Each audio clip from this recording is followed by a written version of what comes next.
Hello les geeks, c'est Aldric de Game Geek et bienvenue sur la chaîne YouTube de Game Geek. Orokimon combat final à Tokyo est donc le titre de ce 17ème épisode. Mais avant d'en parler plus longuement, j'espère que cette semaine vous avez profité de la diffusion de Digimon Adventure Last Evolution Kizuna, qui est donc au cinéma, et pour aller le voir et vous apporter une bonne dose d'émotion. Pour rappel, ma critique vidéo du film est disponible également sur ma chaîne, donc n'hésitez pas à la regarder si ce n'est pas encore fait. Revenons à l'épisode que j'ai plutôt beaucoup aimé, on reprend directement là où l'on s'est arrêté la semaine dernière, c'est-à-dire dans cette fausse Tokyo numérique, créée de toutes pièces par Icemon à partir des données du véritable monde. Gros bon point positif, c'est que le groupe est donc réuni, que maintenant tous les Digimon peuvent évoluer à leur forme ultime, mais une énième menace à 8 têtes apparaît et c'est donc Orokimon. 8 têtes de serpent, ce monstre semble être comme une hydre et donc extrêmement destructeur, et il est bien trop puissant même face aux 6 autres Digimon, et tout ça grâce entre autres à ses 8 têtes. Assez vite, le groupe est dépassé devant cette puissance, Metal et Greymon et Zudomon sont même mis au tapis assez vite et régressent en Agumon et en Gomamon. Une seule solution donc s'offre à eux, la fuite.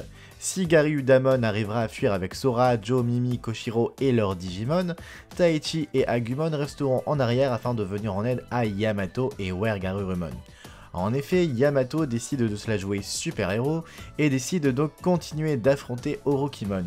Mais Wergarurumon le sauve in extremis et les deux rivaux et leurs Digimon tombent dans les souterrains de la ville et sont donc alors séparés du reste du groupe.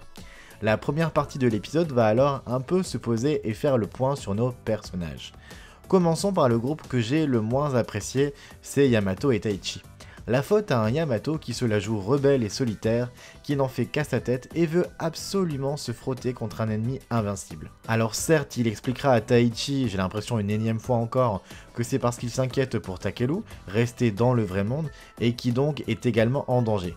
Attention, je trouve ces motivations extrêmement louables, et je pense que Taichi ressent la même chose pour sa famille, notamment sa sœur, mais je ne sais pas, les actions de Yamato et la manière dont il les exécute m'exaspèrent. Quand je le vois se dresser seul face à l'ennemi alors que tout le monde s'enfuit, je sais pas, je suis désolé, mais pour moi c'est vraiment de l'inconscience. Taichi le comprend dans tous les cas et décide de le soutenir et de repartir au combat à ses côtés pour tenter une nouvelle offensive contre Orokimon. En parallèle, nous avons donc des scènes du véritable monde qui commencent à imposer davantage Ikari et Takeru. J'ai comme l'impression que leur arrivée dans l'histoire est extrêmement proche, tant cette mise en avant sonnait comme une « attention, ils sont bientôt là ». Ikari est donc en voiture avec sa mère Yuko et elle tente de fuir Tokyo, mais sont coincés à Shibuya. Petite réflexion, mais Ikari semble voir ce qu'il se passe dans le monde parallèle et aperçoit ainsi Orokimon. Takeru, lui, est seul dans son appartement, dans la tente, espérant joindre Yamato en vain.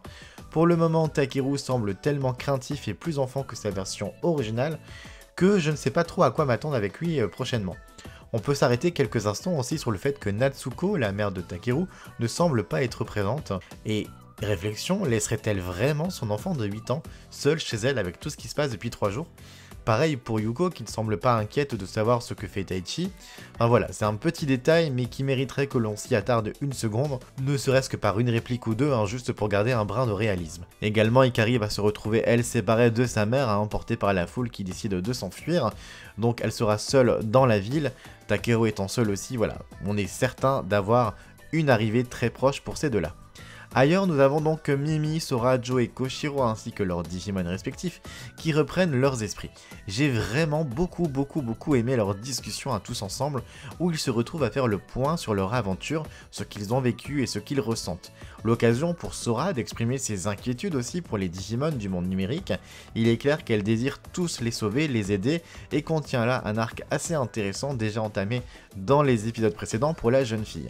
Mimi explique qu'elle a aussi vécu des événements difficiles et on ne peut repenser à la perte de Gardromon et Andromon, et de son côté, l'arc de la jeune fille semble également se dessiner davantage, avec un désir tout autant de protection, mais surtout de pouvoir sauver les Digimon corrompus par le miasme et par Devimon. Joe, lui, félicite Mimi et lui indique qu'elle peut être fière, et j'adore le voir aussi protecteur avec les autres et encourageant, et il constate qu'il est devenu plus sûr de lui, voire même un homme, du moins presque dira-t-il pour se rattraper. et leurs Digimon ne sont pas en reste, et je trouve que cette scène a apporté vraiment du crédit au lien entre Digimon et enfants, ainsi qu'au groupe en lui-même.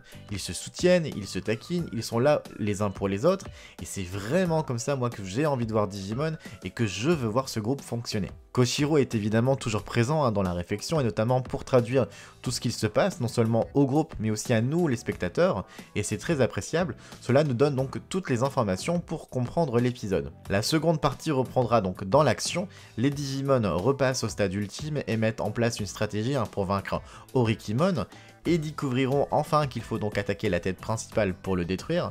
C'est beau, la musique est entraînante, le graphisme aide. Comme toujours, les combats sont bien animés et l'on peut dire que l'on est maintenant connecté nous aussi avec le groupe. Ce groupe donc qui fonctionne bien, certaines personnalités sortent évidemment du lot et les liens enfants Digimon se construisent peu à peu.